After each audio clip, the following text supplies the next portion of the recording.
ये कहानी है अवनी और माहिर की। आइए जानते हैं इस कहानी के बारे में। लेकिन मॉम, आप लोगों से किसने कहा कि अवनी प्रेग्नेंट है? माहिर पूछता है।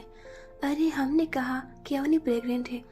तुम ही तो आए थे नीचे अवनी के लिए जूस लेने और कह रहे थे ना कि उसे चक्कर और उल्टियाँ हो रही है। इसका मतलब तो यही है ना कि अवनी प्रेग्नेंट है। दादी कहती है। नहीं दादी, ऐसा कुछ नहीं है। माहिर कहता है।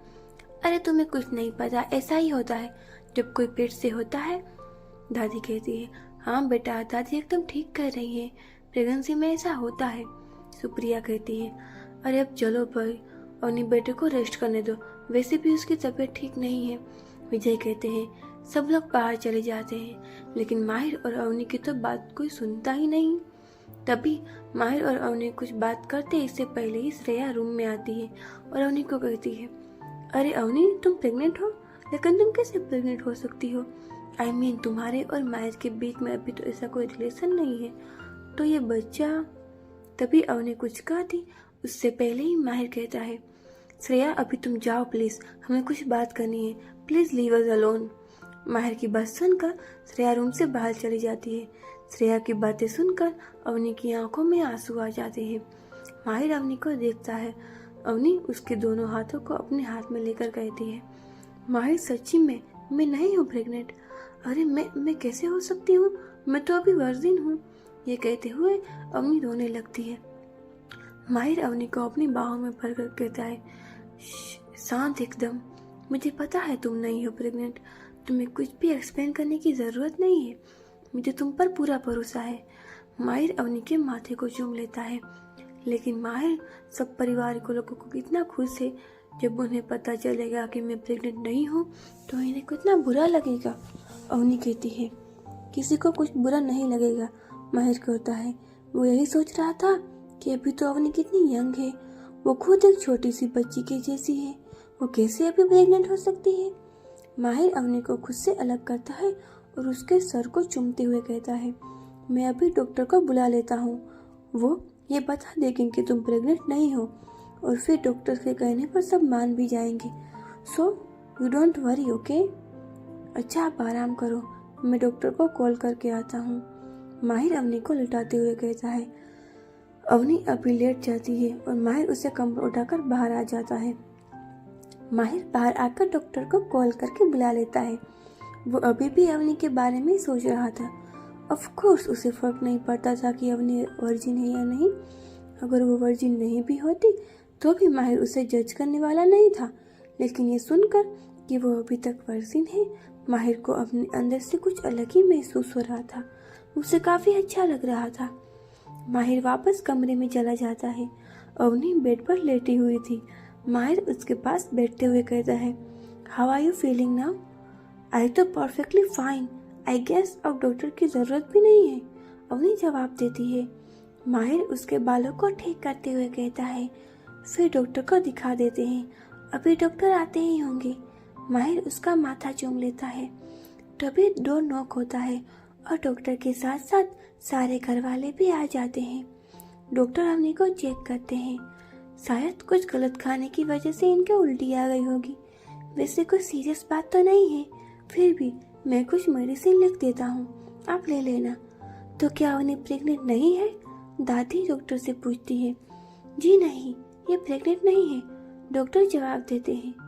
ठीक है, फिर मैं चलता हूँ, और डॉक्टर चले जाते हैं। बाकी सब भी रूम में से चले जाते हैं। श्रेया का रूम। अवनी बिल्कुल ठीक है, ये सुनकर श्रेया बहुत अपसेट थी। वो अपने रूम में इधर से उधर चल रही थी। वो यही सोच रही थी कि अब वो कैसे अवनी को माहिर के साथ जाने से रोकेगी। वो सोच रही थी, तभी उसके दिमाग में एक आइडिया आता है और वो एक शैतानी हंसी हंसती है। माहिर और अवनी का रूम। अवनी रेडी हो रही थी और माहिर उसे देख रहा था। अवनी आईने में से ही माहिर की ओर देखते हुए पूछती है। ऐसे क्या देख रहे हो? माहिर अवनी के पास जाकर उसे पीछे से हक करके कहता है। यही सोच रहा हूँ कि कोई इतना खूबसूरत कैसे हो सकता है। अवनी ने blue white mom jeans and white short fit T shirt पहना हुआ था। वो सच में काफी खूबसूरत लग रही थी। उसके शरीर पर बिल्कुल भी फिजूल की चर्बी नहीं थी। वो अवनी को अपनी ओर करके उसके गाल पर किस करके कहता है, सच्ची बताओ ना, तुम इतनी सुंदर कैसे हो? अवनी माहिर को हल्का सा मारते हुए कुछ है, कुछ भी, इतना मक्खन लगाने की जरूरत नहीं है। अरे सच में मक्खन नहीं लगा रहा, सीरियसली बोल रहा हूँ। वो दोनों रेडी हो जाते हैं और नीचे जाते हैं। अवनी आगे थी और माहिर उसके थोड़ा पीछे था और फोन पर बात कर रहा था। अवनी सीढ़ी उतर रही थी, तभी माहिर की नजर जाती है कि अवनी के 2 स्टेप नीचे तेल जैसा कुछ गिरा हुआ था। अवनी उस पर पैर रखने ही वाली थी कि तभी माहिर उसे कमर से पकड़ लेता है और वापस अपने पास खड़ी कर लेता है। क्या हुआ माहिर? देखो नीचे ऑयल गिरा हुआ है, तुम क्या देखकर नहीं चलती? अवनी अभी गिर जाती तो। माहिर अवनी को कमर से पकड़कर जिस स्टेप पर ऑयल गिरा था उसके साइड से निकलकर नीचे आता है। उसके बाद माहिर जोर से चिल्लाकर कहता है, वहाँ सीढ़ी पर ऑयल किसने गिराया है? माहिर के इतना जोर से चिल्लाने पर घर के सारे सर्वेंट्स और सब लोग बाहर आ जाते हैं। क्या हुआ माहिर? सुप्रिया पूछती है। मॉम, सीढ़ी पर ऑयल गिरा हुआ था और अभी अवनी गिरते गिरते बची है, वो बोला। फिर माहिर घर के सर्वेंट्स की ओर देखकर गुस्से में कहता है, आई सेड ऑयल किसने गिराया है सीढ़ी पर? माहिर को गुस्से में देखकर सारे सर्वेंट्स डर जाते हैं और अपना सर नीचे करके खड़े हो जाते हैं। मैं कुछ पूछ रहा हूँ, वो जोर से चीखा। सुप्रिया माहिर के पास आकर उसके कंधे पर हाथ रखकर कहती है, बेटा जाने दो, गलती से हो गया होगा, और आप लोग भी जाइए और ख्याल रहिए, दोबारा ऐसा ना हो, वो सर्वेंट्स को कहती है। वो सब वहाँ से चले जाते हैं। माहिर और अवनी दोनों सबको बाय बोलकर एयरपोर्ट के लिए निकल जाते हैं। इस सब से श्रेया बिल्कुल खुश नहीं थी, क्योंकि उसकी सारी प्लानिंग प्लॉटिंग पर तो पानी फिर गया था, लेकिन वो कुछ नहीं कर सकती थी, बस उन दोनों को जाते हुए देख सकती थी। अवनी और माहिर दोनों कार में बैठे हुए थे और ड्राइवर कार चला रहा था। अवनी काफी डरी हुई थी, क्योंकि उसने कभी माहिर को ऐसे गुस्से से चिल्लाते हुए नहीं देखा था। माहिर अवनी को पकड़कर अपने पास लाते हुए कहता है, क्या हुआ, तुम इतनी दूर क्यों बैठी हो? नहीं कुछ नहीं, मैं तो बस थोड़ा शॉक्ड हूँ। आप इतना गुस्सा क्यों कर रहे थे? अवनी कहती है, क्या तुम डर गई? माहिर अवनी को अपने बाहों में भरते हुए कहता है, नहीं, लेकिन मैंने कभी आपको इतने गुस्से में देखा नहीं है ना, इसीलिए। माहिर और अवनी दोनों एयरपोर्ट पहुंचते हैं और फ्लाइट में बैठते हैं, लेकिन फ्लाइट में उन दोनों के अलावा और कोई भी नहीं था। अवनी को ये काफी सरप्राइजिंग लग रहा था। माहिर, यहाँ और कोई क्यों नहीं है? बाकी के लोग कहाँ हैं? अवनी पूछती है।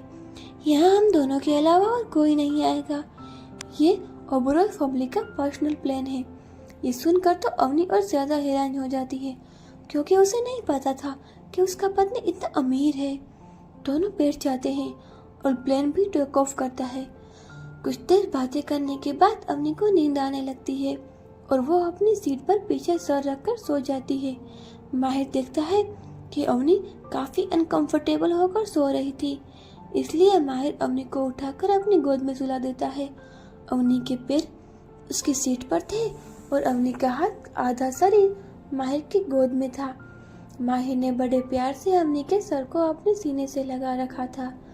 माहिर के गोद में आने के बाद अवनी एकदम कंफर्टेबल होकर सो गई।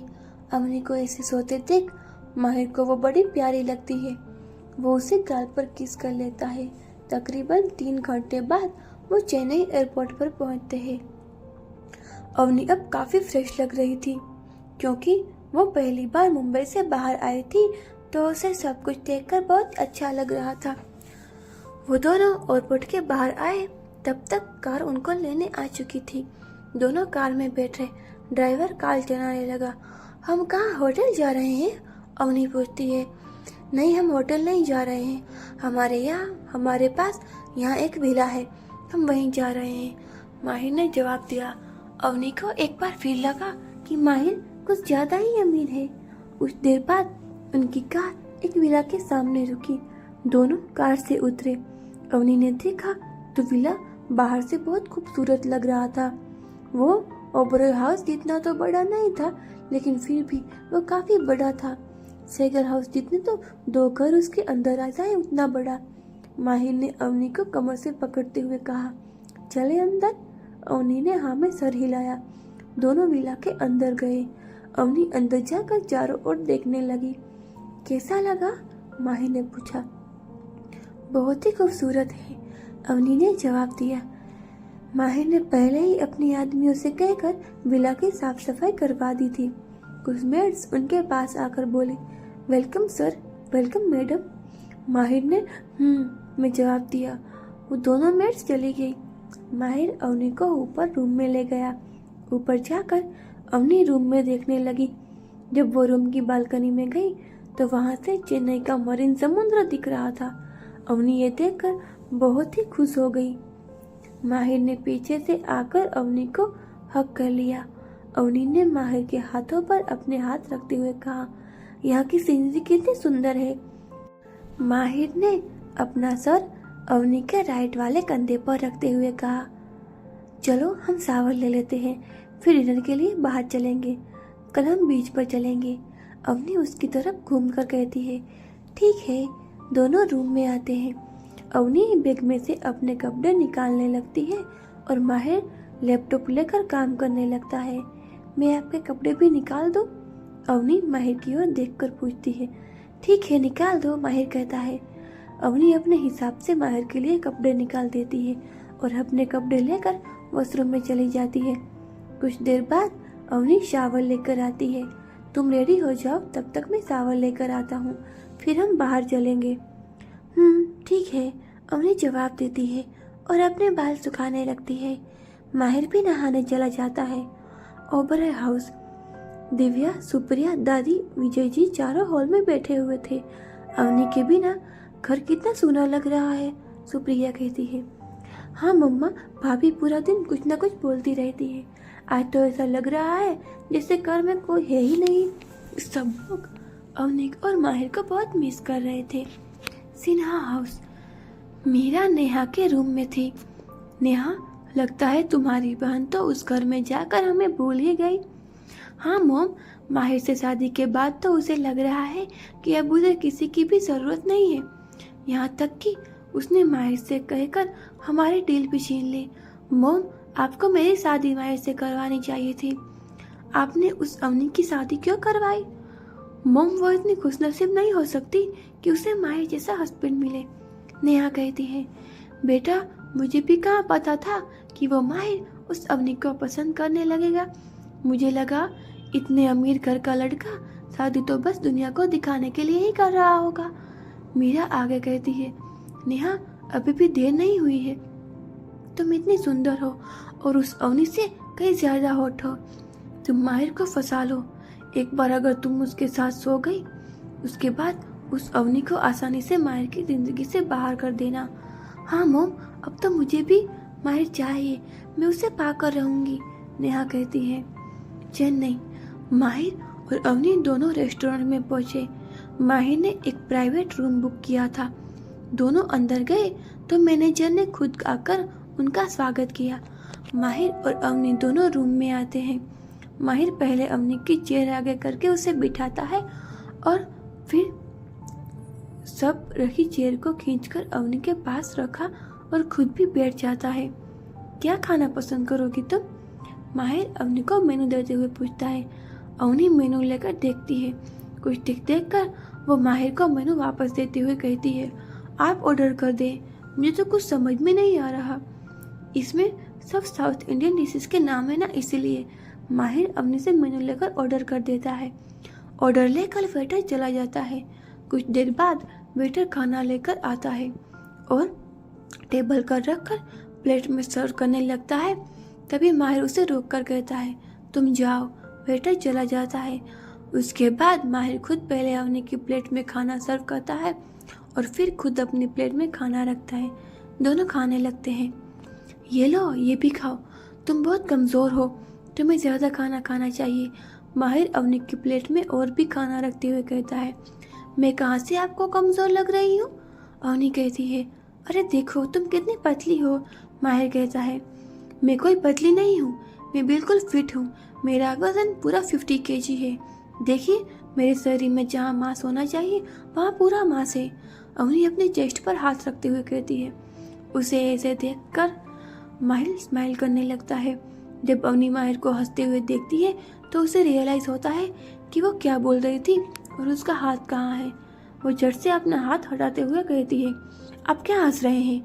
वो माहिर की छाती पर हल्का सा मारते हुए कहता है, अरे मैं कहाँ हंस रहा हूँ? माहिर कहता है।